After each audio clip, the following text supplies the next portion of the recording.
दोस्तों नमस्कार। बिहार चुनाव के नतीजे आने के बाद बिहार में एक बार फिर से चर्चा है नीतीश कुमार को लेकर। एक और हिजाब विवाद पर नीतीश कुमार चारों तरफ से घिरे हुए हैं, दूसरी ओर खरमास का वक्त चल रहा है और आपको मालूम है कि कोई भी शुभ काम जो है खरमास महीने में नहीं होता है। बिहार में जो मौजूदा समय में सरकार है, इस सरकार में नीतीश कुमार भले ही मुख्यमंत्री हैं, लेकिन उनके पावर को बीजेपी ने सीज करके रखा है। बीजेपी के कोटे से दो डिप्टी सीएम हैं, एक सम्राट चौधरी, दूसरे विजय सिन्हा। और इस गठबंधन में तो आपको मालूम है कि चिराग पासवान भी है, जीतन राम मांझी भी हैं। इस गठबंधन में उपेंद्र कुशवाहा भी हैं। अब खरमास का जिक्र हम कर रहे हैं, खरमास की चर्चा कर रहे हैं, तो आप समझ रहे होंगे कि बिहार में खरमास की चर्चा हर बार होती है। और उस खरमास की तो चर्चा बिहार में राजनीतिक रूप से सबसे ज्यादा तब होती है जब नीतीश कुमार कहीं जहां वो है असहज महसूस करते हैं। एक खरमास का वक्त बिहार में बीजेपी के लिए भी भारी था। एक खरमास के वक्त में जब 2024 का चुनाव था, उससे पहले तेजस्वी यादव भी संशय में थे कि क्या होगा, और नीतीश कुमार ने खरमास बाद खेला कर दिया था। अब हम आपको अंदर की खबर दे रहे हैं। देखिए, प्रचंड बहुमत के साथ एनडीए की सरकार है बिहार में, इसमें ना इफ है ना बट है। लेकिन अब खबर यह है कि खरमास के बाद बिहार में खेला हो सकता है। क्या खबर है? खरमास के बाद बिहार में खेला हो सकता है। और इस खेला की खबर जो है पूरे देश भर में अब होने लगी है। देश भर में यह चर्चा चलने लगा कि नीतीश कुमार का मन नहीं लग रहा है भाई। नीतीश कुमार ही बीजेपी के दोनों डिप्टी सीएम के साथ सहज नहीं है। नीतीश कुमार का मन भी अब भाजपा के साथ नहीं लग रहा है। बिहार में जो राजनीतिक जानकार है, जो नीतीश कुमार को समझते हैं, जानते हैं, वो ये कहते हैं कि नीतीश कुमार वो शख्स है जिन्हें ना तो आप दबा सकते हैं, ना तो आप रोक सकते हैं।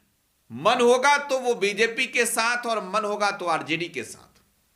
दरवाजे हर ओर उनके लिए खुले रहते हैं। लेकिन अभी खबर ही है कि नीतीश जी के बदौलत ही दिल्ली वाली सरकार चल रही है, यानी मोदी जी की सरकार चल रही है।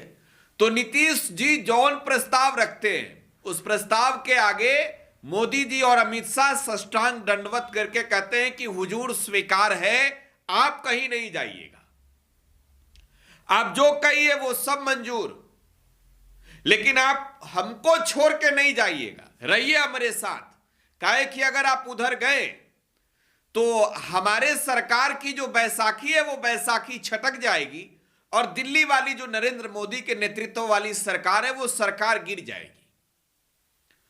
तो दिल्ली की सरकार में नीतीश कुमार की अहमियत इतनी है कि दो एक राशि के लोग, एक नीतीश कुमार और दूसरा नायडू जी, चंद्रबाबू नायडू। खैर उनका नाम नायडू वाले नीतीश वाला जो राशि है वो एक है। तो नीतीश कुमार अगर बैसाखी खींचते हैं तो नायडू जी का जो प्रेशर होगा वो प्रेशर इतना बढ़ जाएगा कि मोदी जी उससे सहज महसूस करेंगे नहीं। और कई मुद्दों पर तो चंद्रबाबू नायडू का विचारधारा बिल्कुल ही नहीं मैच करता है बीजेपी के साथ। तो दिल्ली में भी हलचल है, दिल्ली में भी टेंशन है, क्योंकि एक कहावत है, कहावत बिहार में ये है कि नीतीश सबके हैं, नीतीश किसके हैं ये कोई नहीं जानता है। और चलिए भाई, अब खरमास वाला चर्चा जो चल रहा है बिहार में, इसकी जानकारी आपको पूरा दे देते हैं। तेजस्वी यादव बाहर है और इस पर कल रिपोर्ट जब आप कल रात में देखेंगे तो आपको मालूम होगा कि तेजस्वी यादव आखिरकार कौन सा प्लान बना रहे हैं। लेकिन आज हम तो खरमास वाला चर्चा कर रहे हैं। तेजस्वी यादव बाहर है, लेकिन बिहार में खरमास बाद खेला होने की चर्चा हो रही है। वरिष्ठ पत्रकार कन्हैया भेलारी ये कहते हैं एक लाइव कार्यक्रम में कि भाई नीतीश कुमार का मन नहीं लग रहा है। और बिहार में नीतीश कुमार को करीब से जानने वाले लोग भी ये बताते हैं कि नीतीश कुमार चिड़चिड़ा गए हैं और ये चिड़चिड़ाहट और बढ़ा दिया है भाजपा के लोग। तो नीतीश कुमार सहज महसूस नहीं कर रहे हैं। दूसरी एक खबर है कि नीतीश कुमार को इस बात की भनक लग गई है कि उनके विधायकों पर बीजेपी की नजर है, क्योंकि बीजेपी अगर बिहार में सरकार बनाना चाहती है तो जो संवैधानिक प्रक्रिया है उस अनुसार नीतीश कुमार के आधे विधायकों को तोड़ेगी। और आधे विधायकों को तोड़ने के लिए भूमिका निभाएगा कौन? तो देखिए, नाम नहीं ले रहे किसी का, दूगो नेता का नाम नीतीश कुमार के पास पहुंचा है और इन दोनों नेताओं पर यह आरोप लगा है कि नीतीश कुमार के खिलाफ जाकर ये विधायकों को तोड़कर लाएंगे और बिहार में बीजेपी की सरकार बनाएंगे। और अपने जीते जी तो नीतीश कुमार ये देख नहीं सकते, ये हो नहीं सकता है। और गणित भी कुछ ऐसा है कि भाई भाजपा के लोग कोई चाल चल नहीं सकते हैं, बीजेपी के लोगों के दिमाग में ये चले भी तो क्या चले। आज वक्त ने ऐसी करवट ली है कि ना हम इधर के रहे ना हम उधर के रहे, ना तो नीतीश कुमार के खिलाफ जा सकते हैं ना नीतीश कुमार के साथ रह सकते हैं। आपको महाराष्ट्र का चुनावी नतीजा याद होगा। महाराष्ट्र में शिंदे की सरकार थी, बीजेपी के साथ सरकार थी। जैसे ही बीजेपी का नंबर बढ़ा, वहां बीजेपी ने कहा सीएम हमारा, डिप्टी सीएम तुम्हारा।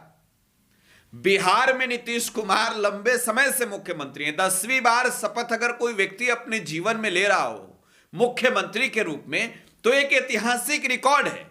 और यही रिकॉर्ड नीतीश कुमार को बताता भी है कि कितने राजनीति के धुरंधर और माहिर खिलाड़ी हैं।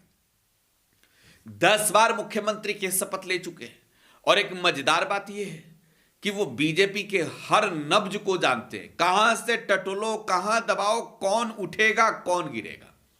तो देखिए, कन्हैया भेलारी ये बताते हैं कि बिहार में सुगबुगाहट तेज है और हम आपको बता रहे हैं कि खरमासवाद, या तो बीजेपी इस बीच में खरमास के अंदर ही ये सेट कर ले कि भाई करना क्या है, तोड़ना है कि जोड़ना है, रहना है साथ में तो हिसाब में रहिए, वरना हमारे विधायकों पर नजर गड़ाए तो हमारा अगला डेस्टिनेशन भी तैयार है। तो नीतीश कुमार जो है वो ये साफ तौर पर संदेश भी दे रहे हैं। लेकिन अगर बीजेपी का जो चाल है, जो 2 नेता का नाम मैंने बताया, भले नाम छुपाया, 2 नेता के बारे में मैंने संकेत बताया जिनके नाम नीतीश कुमार के पास पहुंचे हैं, वो अगर खेला करने में लगे तो नीतीश कुमार 14 जनवरी के बाद अलग ही खेला कर देंगे। और देखिए, मैं कह रहा हूं कि वो गणित बिल्कुल सटीक है। बिहार में नीतीश कुमार सरकार बना भी सकते हैं महागठबंधन के साथ जाकर, और उस गणित में वो प्रक्रिया जो है बीजेपी के खिलाफ बिल्कुल सटीक बैठेगा। बिहार में जैसे ही आप तोड़ने की कोशिश करोगे महागठबंधन के अंदर, तो महागठबंधन के अंदर छिटपुट टूट होंगे। लेकिन अगर दूसरी ओर अगर आप नीतीश कुमार को तोड़ने की कोशिश करोगे तो सरकार दिल्ली की भी गिर जाएगी, बिहार की भी गिर जाएगी। और नीतीश कुमार तो खिलाड़ी है भाई, इधर से उधर कब जाना है कि कैसे जाना है इस बात को समझते हैं। देखिए, नीतीश कुमार से गृह विभाग छीना गया। एनडीए की सरकार बनने के बाद नीतीश कुमार के लिए प्रस्थली यह सबसे बड़ा झटका था बीजेपी के ओर से, क्योंकि नीतीश वो व्यक्ति हैं जब से पहली दफे एनडीए की सरकार में वो शपथ लिए, 2005 की मैं बात कर रहा हूं, उसके बाद से लगातार इस 2025 के चुनाव तक ना सिर्फ वो बिहार के मुख्यमंत्री रहे, बल्कि बिहार के गृह मंत्री भी नीतीश कुमार ही रहे। गृह मंत्रालय भी नीतीश कुमार ने अपने पास ही रखा और नीतीश कुमार ने बिहार में शासन प्रशासन पूरा सिस्टम अपने मन से चलाया। लेकिन ये जो 2025 है, तो कहने को तो ये कह दिया गया कि 2025 फिर से नीतीश मुख्यमंत्री तो बन गए, लेकिन अब नीतीश कुमार का पावर जो है वो रिजर्व कर रही है बीजेपी। मुख्यमंत्री की कुर्सी पर नीतीश कुमार को बैठा दिया, लेकिन उस राज्य का गृह मंत्रालय भाजपा ने नीतीश कुमार से छीन लिया और छीन करके इसको दिया सम्राट चौधरी को। और वो सम्राट चौधरी नीतीश कुमार के गृह मंत्रालय को अपने पास रखें, और बिहार में लॉ एंड ऑर्डर की स्थिति है ऐसी कि सवाल उठ रहे हैं। तो अब नीतीश कुमार चिढ़ गए, बिलबिला गए, और दोनों डिप्टी सीएम, मैं एक का नाम नहीं ले रहा हूं, सम्राट चौधरी भी और विजय सिन्हा भी। कई बार आपने देखा होगा जब बीजेपी के पास कई ऐसे मंत्रालय रहे जिसमें बड़े पैमाने पर ट्रांसफर पोस्टिंग हुई, तो नीतीश कुमार ने उस फाइल को अपने पास रोक लिया। मैंने कई दफे राजस्व एवं भूमि सुधार विभाग का देखा है। रामनारायण मंडल जब मंत्री थे उस वक्त भी नीतीश कुमार ने सीओ का ट्रांसफर रोक दिया था। अब नीतीश कुमार गृह मंत्री हैं, सम्राट चौधरी तो ट्रांसफर पोस्टिंग से चिड़चिड़ाए हुए हैं। वो जो चाहते हैं वो चीजें हो नहीं रहा है, और नीतीश कुमार जो है अब इस पर नजर बनाए हुए हैं कि भाई ये लोग कर क्या रहा है। तो सम्राट चौधरी और विजय सिन्हा से नाराजगी बढ़ी है, बीजेपी से नाराजगी बढ़ी है, और नीतीश कुमार को लेकर चर्चा है कि खरमास खत्म होने दीजिए, ये 14 जनवरी बीतने दीजिए, फिर फैसले की घड़ी आएगी, फिर तय करेंगे कि आरजेडी कांग्रेस लेफ्ट के साथ मिलकर बिहार में सरकार बना ले, कि जहां चल रहा है जिस पटरी पर गाड़ी वहीं सब कुछ सुधार कर ले। देखिए, आपको मालूम है कि बिहार में जो 2024 में सरकार बदली थी, नीतीश कुमार ने जब महागठबंधन का साथ छोड़ा था, तब भी एक नेता का चर्चा ये रहा कि वो नीतीश कुमार के दल को तोड़ना चाहते हैं, विधायकों को अपने कंट्रोल में लाना चाहते हैं, और वो जो है उनके कंट्रोल में कई विधायक भी हैं और उन्हें आउट करके बिहार में सरकार बनाना चाहते हैं। फिर उस नेता का नाम आ रहा है कि भाई ये बीजेपी के टच में, और इसके अलावा एक और नेता का नाम आ गया है। तो अब नीतीश कुमार भांप रहे हैं। आप ये समझ लीजिए, बीमार हैं, तो इसका मतलब ये नहीं है कि वो राजनीतिक समझ उनकी खत्म हो गई है, समझ रहे हैं और चौंकाएंगे। देखना होगा खरमास बात कौन सा छक्का मारते हैं नीतीश बाबू। फिलहाल आप टुडे बिहार न्यूज के साथ बने रहिए।